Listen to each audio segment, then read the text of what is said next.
Objectivist Gnoseology. So that theory of knowledge, apply that to ethics.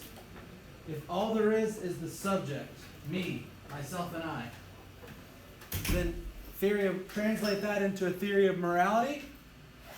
What do you get? I make up my own morality. That's relativism. So relativism says I make up my own morality. Everybody's morality is equal. Everybody's comes up with their own morality. I mean, I don't know anything about you. You may or may not exist. Your morality is, your morality. I don't know anything about it. Mine's mine. I know what mine is. Mine's good. Mine's fine. Mine is good. Mine's perfectly fine. I can't judge you. You can't judge me. We're all just happy-go-lucky. Everything's great. That's relativism. So, but we saw last time, we saw that realism says there is an objective reality. There are things outside of us. All right? So that's realism. That's a theory of knowledge. It's common sense that there is a reality outside of us. So for that theory of knowledge, then there would be a different theory of morality, a different view of morality, a more common sense view of morality, which would be what? Not relativism, but what? Objectivism. There is an objective world, not only for things to know, but one of those things to know is morality. There's an objective moral standard. There are objective moral values. So, for example, it's wrong to kill because life is good. Life is a good thing, so it's wrong to take life.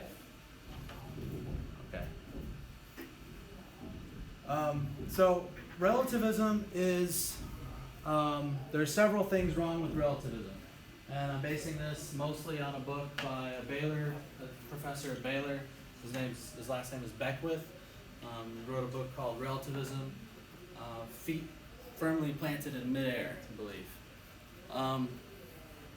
Which is kind of a paradoxical phrase. Why did he call it that? Because relativism contradicts itself in many ways.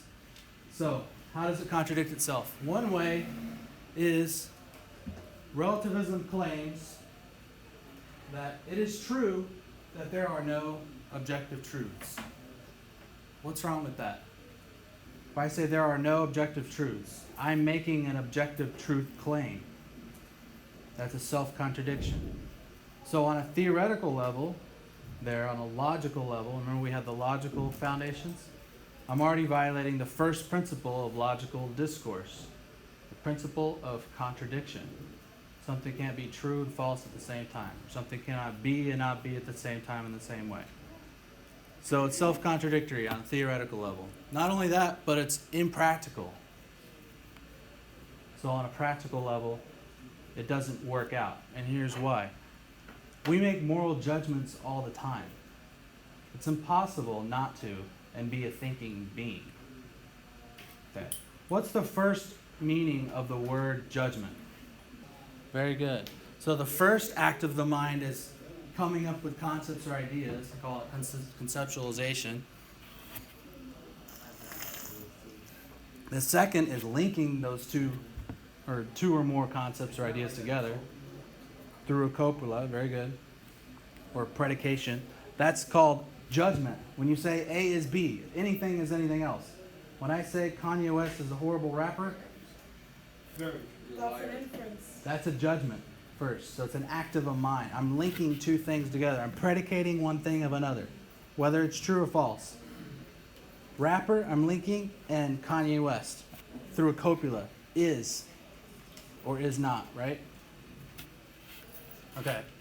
So See how you hold on. that's the first basic meaning of the word judgment.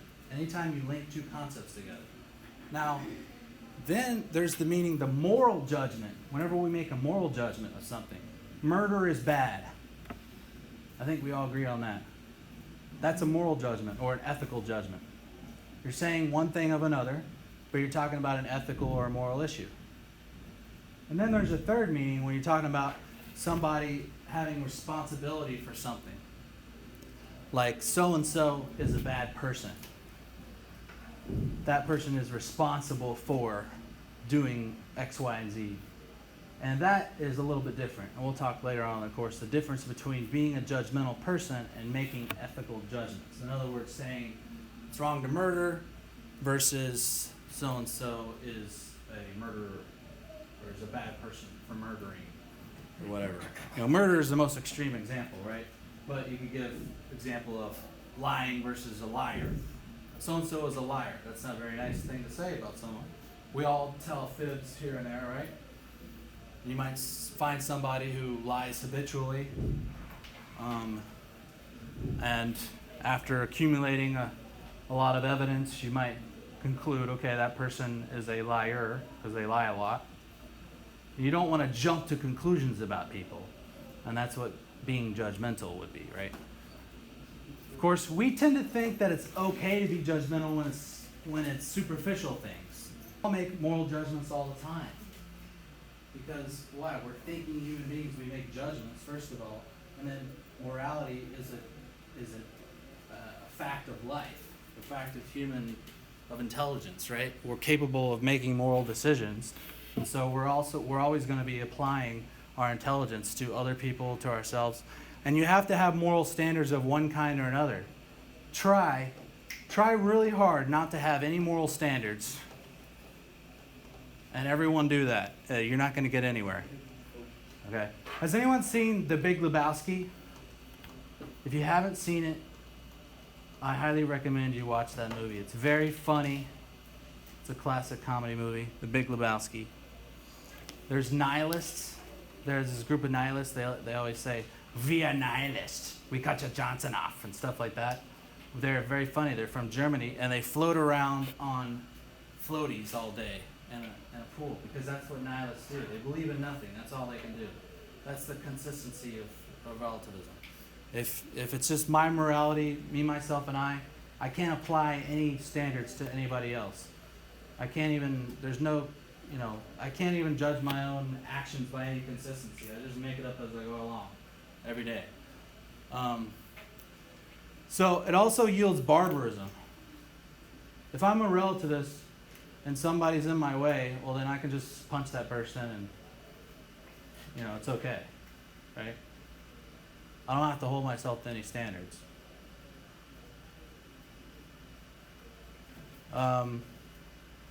Same thing for various cultures. If it's a relativist culture, well, then there's no external standard for the culture to be held to. The culture just makes it up as it goes along. So if the culture decides that it's okay to, sacrifice babies, that's all right, right? Human sacrifice, we'll talk about that as an argument for cultural relativism. I say relativism versus cultural relativism. It's a little bit mentioned here.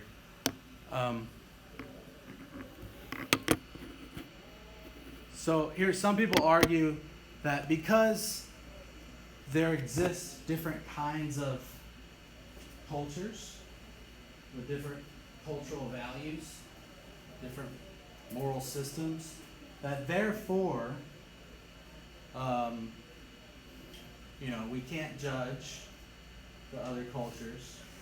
We can't impose our cultural values on theirs.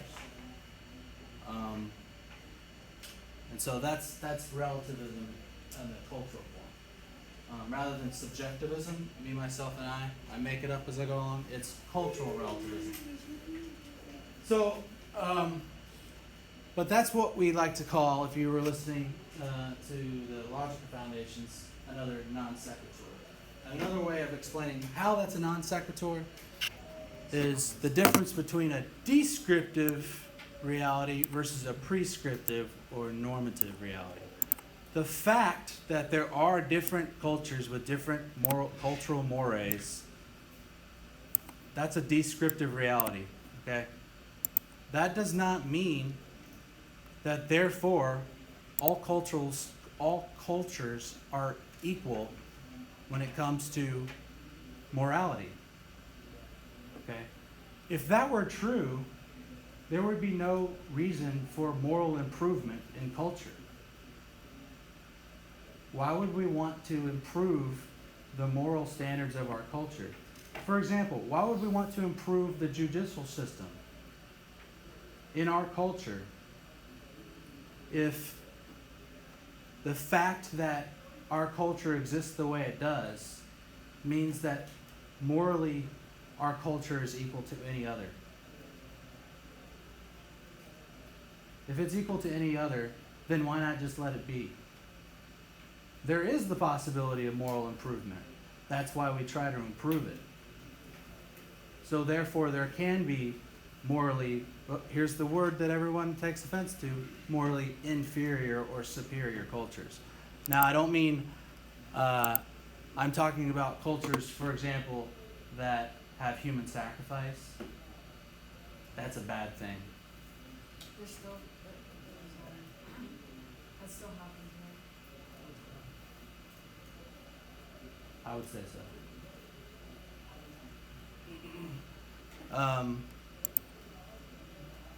So, as human beings, there are certain truths that we understand, that it's wrong to take human life. But we like to come up with excuses for why we don't follow that. So, just a similar thing is there's difference of opinion. People have different opinions. And therefore, there can't be objective moral standards. Well, that's a non sequitur. Just because there's difference of opinion doesn't mean that there's no objective reality. You can have difference of opinion, and that just means that it might be difficult to know the truth about the reality, or maybe people don't want to find out the truth about the reality. Whatever the case may be, the difference of opinion doesn't change the reality. Okay. So, there's sometimes the relativists will give the example of the parable of the blind touching the elephant. If you've ever heard this, there's an elephant. The blind people don't know that it's an elephant, but they're walking around touching different parts of the elephant. There might be one person touching the tail, another person touching the trunk, another person touching the leg or whatever. They're all touching different parts of it, right? They don't know what it is. They're trying to figure out what it is. Well, so they're touching the same thing, but they don't know it's the same thing. They think that they're touching different things, and I guess they're able to talk to each other. I never quite understood that parable because it's an elephant. If it's an elephant that they're touching, then they're all touching the same thing. And maybe they can walk around and talk about the different parts of this. I don't dislike that parable because it's true that it's the same reality. We all experience it slightly differently, right? The objectivist doesn't deny that. We experience reality slightly differently. We come at it from different angles, but we can talk to each other, right? Our experiences aren't completely incommunicable. We can communicate our experiences, maybe not completely. Right? And yet the reality we experience is fundamentally the same thing. So I kind of turn that parable back against the relativist there. That's never quite made sense as an argument for relativism. But back to Beckwith. So he gives several implications of relativism that don't make sense. A relativist has no moral accountability. If you make up your morality as you go along, you can't hold yourself accountable. Or you can't hold the other person accountable, at least. Right? Praise or blame. You can't praise or blame other people. Because we all make it up as we go along. Justice and fairness. Same thing. There's no real standard of justice or fairness. All right.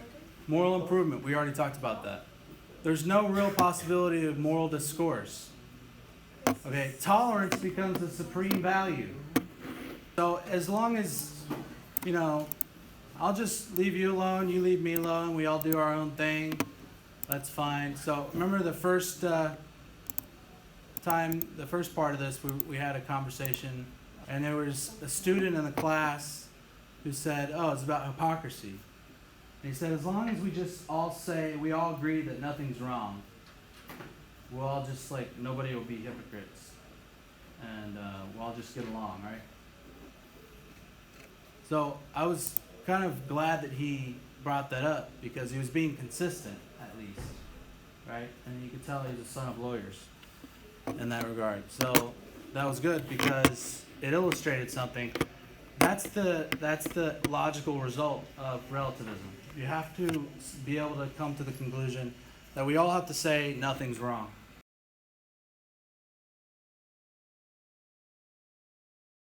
When I apply the theory of knowledge called subjectivism to morality, I get relativism. So relativism is making up my own morality as I go along, basically.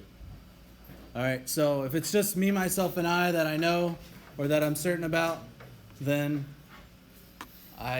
all I know about morality is my own subjective opinions, my own whims and feelings about things, right? So in other words, if there's no objective world that I know exists and is knowable, then there's no objective morality or objective standards for me to discover. Okay? So I make up the moral values myself. All right, that's what relativism is in a nutshell. But there are different kinds of relativism. There's a book by last name Beckwith. He's a professor at Baylor University. He talks about 3 different kinds of relativism. We won't talk about it too much, but I base most of this presentation on that book. He talks about society does, society says, and I say relativism. I say is based on subjectivism, and that's mostly what I'll talk about. But there's also cultural relativism. So I kind of conflate the society says and society does into one to make things simpler. But there are various reasons for why relativism doesn't work. Not only is it based on a faulty theory of knowledge, right? Because obviously I'm not the only thing that exists, and we can't get into why all these theories of knowledge are faulty, but just from a common sense perspective, I can assume that all of you recognize that other things exist in the world besides yourself, besides your own mind, your own feelings. And so if you adopt realism that other things exist, that the objective world exists, well then why would morality be any different? There's an objective moral code, objective values to be discovered. So that theory of knowledge then yields a theory of morality, or various possibilities of theory of morality. So there's a certain logic that's self-contradictory that underlies relativism. So when I say as a relativist that it is true that there are no objective truths, I'm contradicting myself, right? I'm saying there are no objective truths. I'm making an objective truth claim, and that's a self-contradiction. So on a theoretical level, theoretically, it makes no sense to say there are no objective truths because you're claiming an objective truth in doing so. So it's self-contradictory. But not only that, but it's impractical. You can't put into practice relativistic ethics because we all make moral judgments all the time. To be a thinking human being, we make moral judgments. Now, first, to explain that, judgment, remember the first meaning of the word judgment. Now, I know we all say, you don't want to judge me, I don't want to judge you. You know, we use the word differently, and we'll get to that meaning of the word. But in this class, how did we use the word judgment? Does anyone remember? Making an inference about something. Okay, close. So he mentioned inference. That was another act of the mind. So we had the 3 acts of the mind. Inference was when we had remember on the board I had A is B, B is C, therefore A is C. That's an inference, all that together. But before you got to inference, which was the third act of the mind, you had the second act and the first act. Does anyone remember them?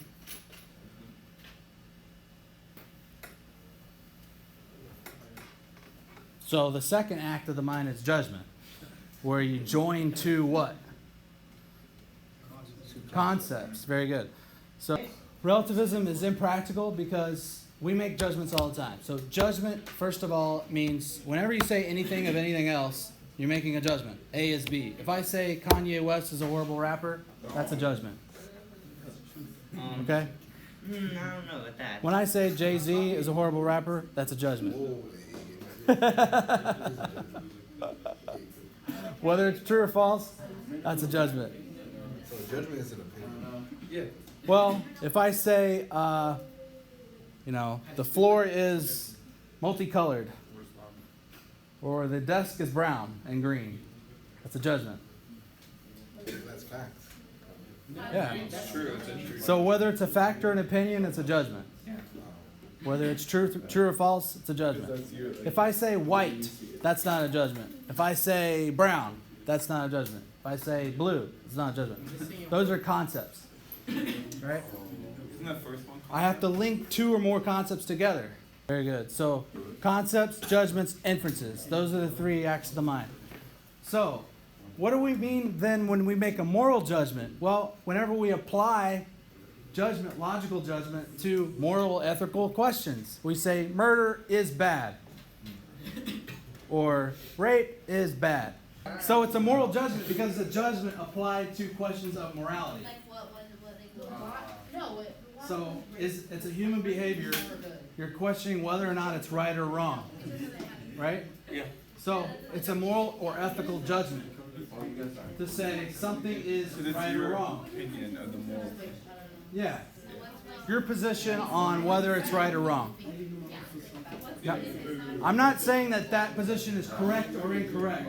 Usually, we mean a third kind of judgment, a different kind of judgment, which is judging responsibility or culpability, which means you're a bad person Because you did this. because you did X, Y, Z, or whatever, right?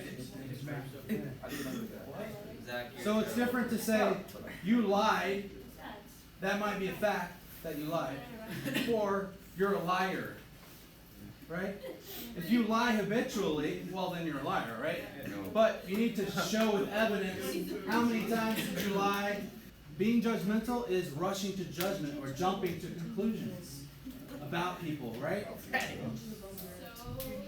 So for some reason, we tend to think that it's okay to be judgmental about superficial things, right? Like, oh, so-and-so wore pink,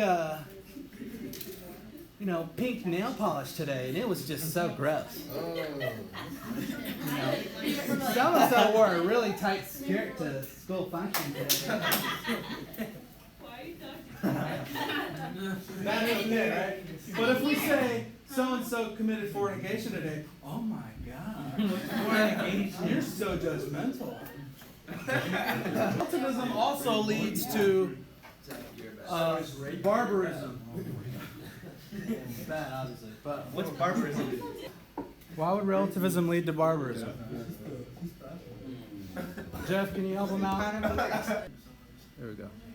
Okay, so the theory of morality that comes about from realism is called objectivism or moral objectivism. So can anyone tell me what realism is first, or tell me what I just told you realism is? Can you repeat what realism is for me? A theory of knowledge that is called realism. Emily? We understand things as they exist. Yes. So things exist and we understand them as they are. And from that comes a theory of morality called objectivism or moral objectivism, which says basically that there are objective moral standards to be discovered. So there's an objective world out there, and a part of that world is morality. So moral values are not just something that I create inside myself through my ideas or through my feelings, but something that is out in the world that I need to discover.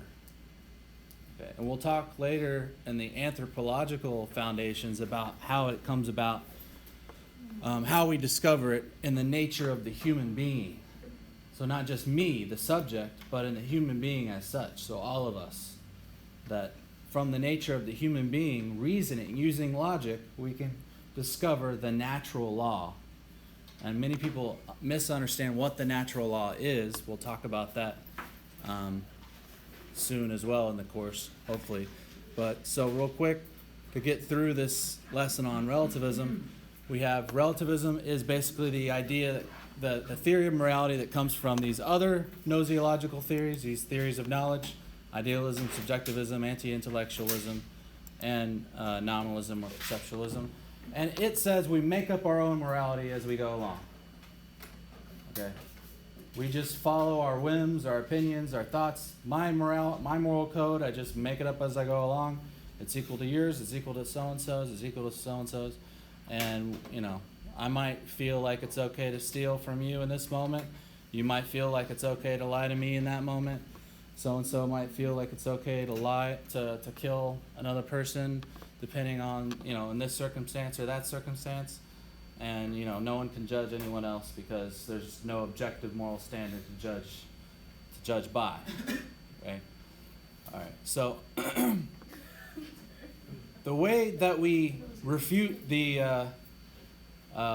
illogicality or the absurdity of relativism is to show its consequences.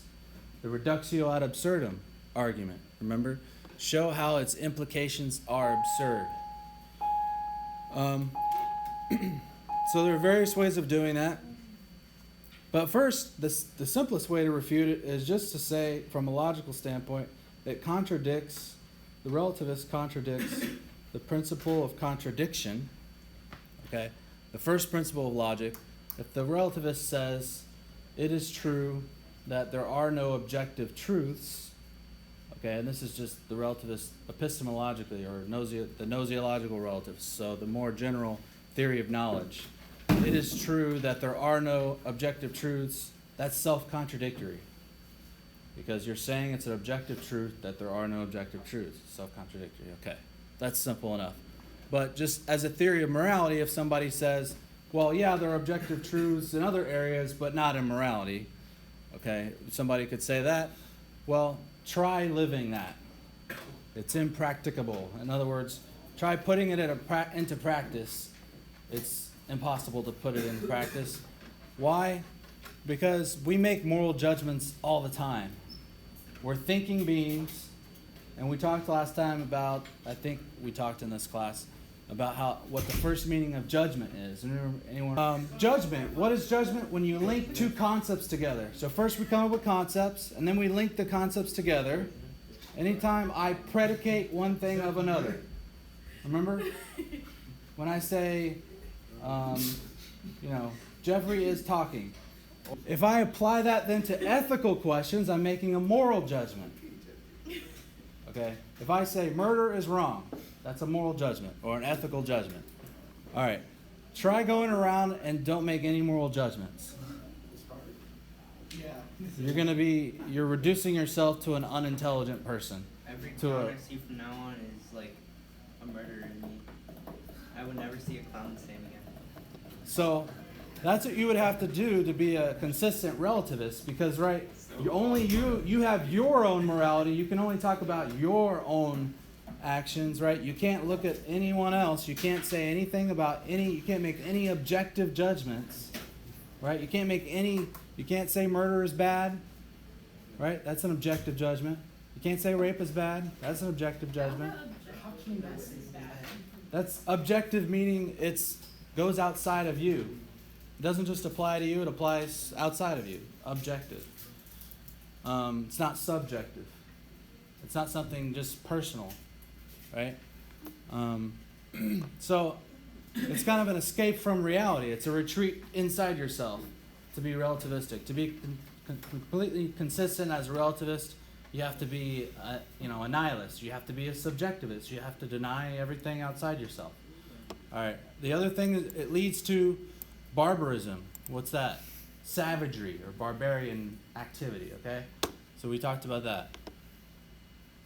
All right, why? Because, my personal moral code is going to conflict with yours, is going to conflict with his, going to conflict with someone else's. And I'm the number one, right? I'm numero uno in my own personal morality, right? I'm the alpha and omega. So that's the other problem with it. We'll talk a little bit here about how I absolutize my personal autonomy as well. So some more terms there. Autonomy is like my power, my power to do things myself, basically. Autonomy is a good thing. I have free will, I can do things myself. But it's a relative value. I'm not infinite, I'm finite. So I'm limited by you, you're limited by me. Our rights are limited by each other's rights, right? And our rights create duties in one another. And these are things that'll come up later on in the course. But they're relative. So, see, the objectivist recognizes the relative, but the relativist absolutizes the relative. So that's the problem with relativism. It absolutizes the relative. So it takes personal autonomy and says, that's everything. So my personal autonomy, my personal power is everything. It usurps everything. All I know is me, myself, and I. So you can see how that would lead to a lot of problems. So another kind of relativism is cultural relativism, which is a little bit different, but it's similar enough in that some of the arguments for it are, or just going quickly through it, is to, for example, to describe cultures and say, well, there are various cultures with various kinds of moral codes, right? And so, therefore, no moral code is superior to any other. But that's what we call in logic a what? A non sequitur. What's that mean? That's a vocab. Something not related to It does not follow. That's what it means literally in Latin. And the conclusion doesn't follow from the premises. All right. As an argument in logic, somebody says that there are different cultures, or someone might say there are different opinions, and therefore there's no truth. There are different opinions about something, therefore there must not be a truth about that thing. That's a non sequitur, because it doesn't follow. Okay. So some cultures believe that it's okay to sacrifice human beings. So descriptive versus prescriptive or normative. Normative means not normal, but means it's the rule. Okay. So cultural mores are things like etiquette, rules of etiquette. All right, things like that differ legitimately, right? Or kinds of clothes, or different rules of like interpersonal relations and so forth. All those things legitimately differ, and they're, one's not superior to another. But when you're talking about sacrificing human beings or raping people or whatever, obviously we're all human beings, and there's such a thing as natural law, which we'll talk about later on. Just from the fact that we're human beings, it doesn't matter what culture you're from. There's certain universal truths and morality.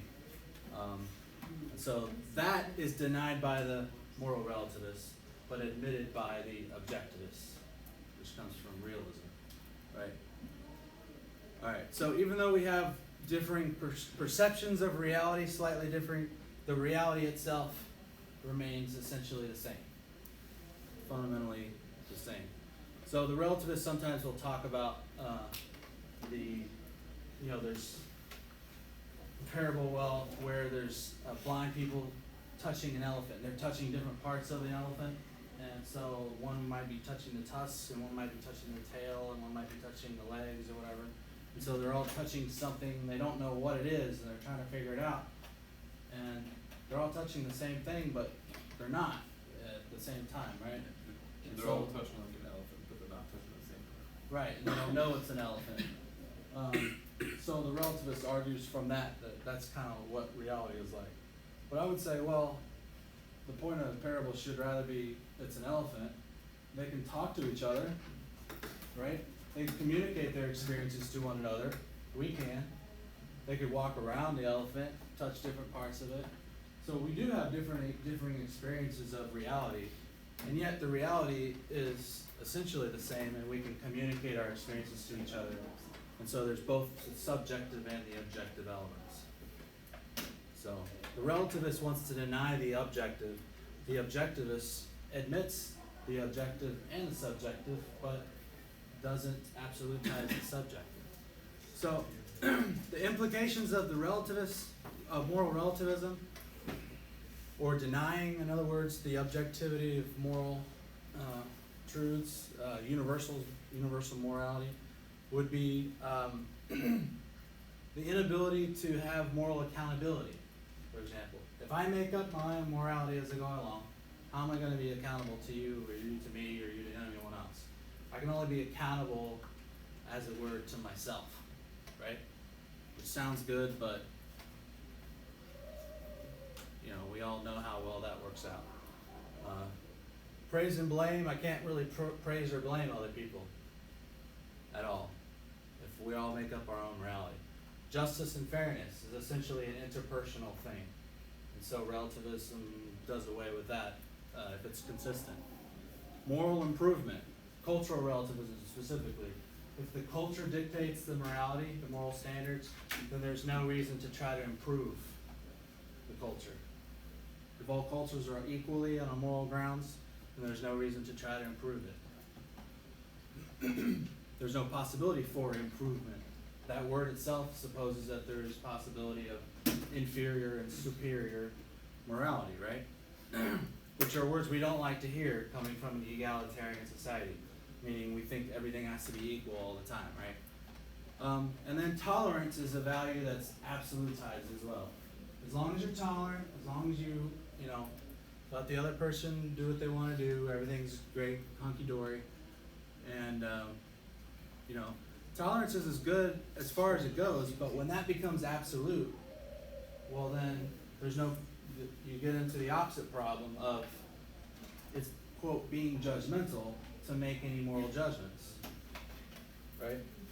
And you become unthinking as well. So we'll talk later as well about the difference between being judgmental and making ethical judgments.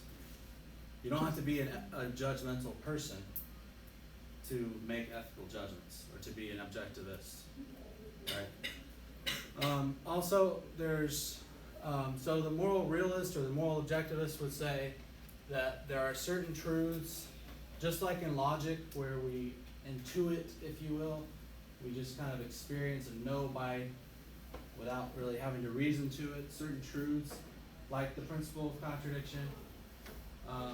There are also certain truths in morality that we know just by nature, like the fact that we should do the good and avoid the evil. The question becomes, what's good and what's evil? How do we discern what things are good for us as human beings and what things are evil for us as human beings? But we'll talk about that later.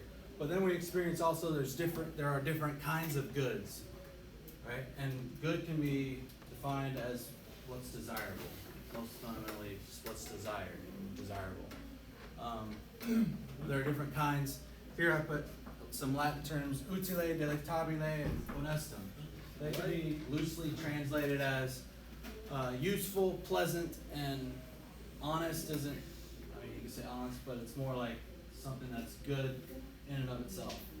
Examples would be like justice or love or beauty,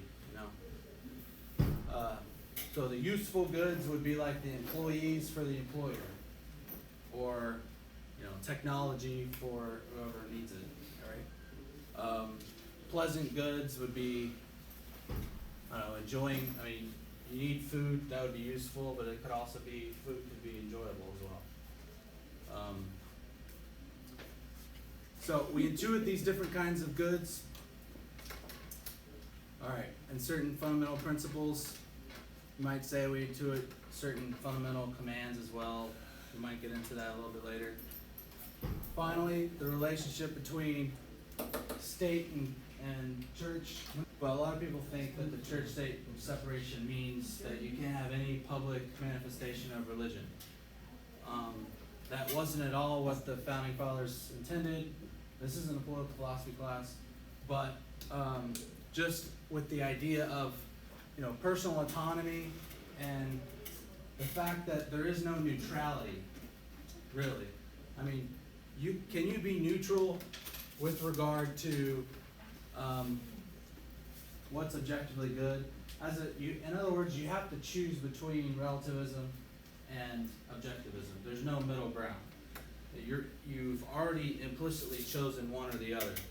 The way you live your life, you're either a relativist already or an objectivist. Obviously, you can change, but if you say I'm not going to choose, you've already chosen the relativist route.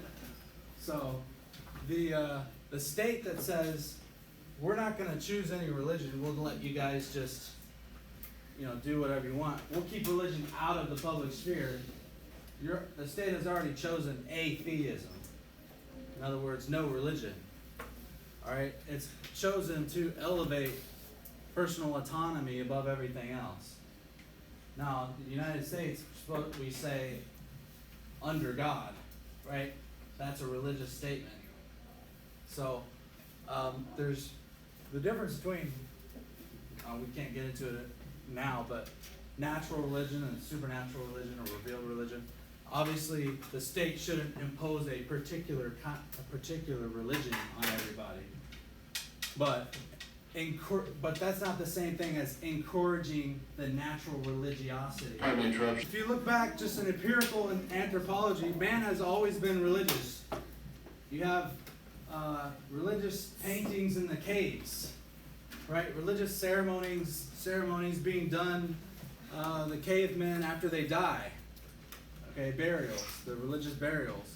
Human beings are always trying to reach for the transcendent. To try to squelch that, like communist regimes have done, is the most violent thing to do. And you know, people always like to say that religion is the leading cause of violence, which is a joke, because if you look at the actual history, you know, the atheistic regimes have caused way more deaths than all the religious wars combined. And, you know, read any recent history book on that. And, you know, there's also a lot of recent historical books written on, like, the Crusades and the Inquisitions, how it's all been blown out of proportion by the Enlightenment. So, anyway, we don't have time to talk about all that. But personal autonomy has been absolutized. The state should encourage natural religion. And there you go.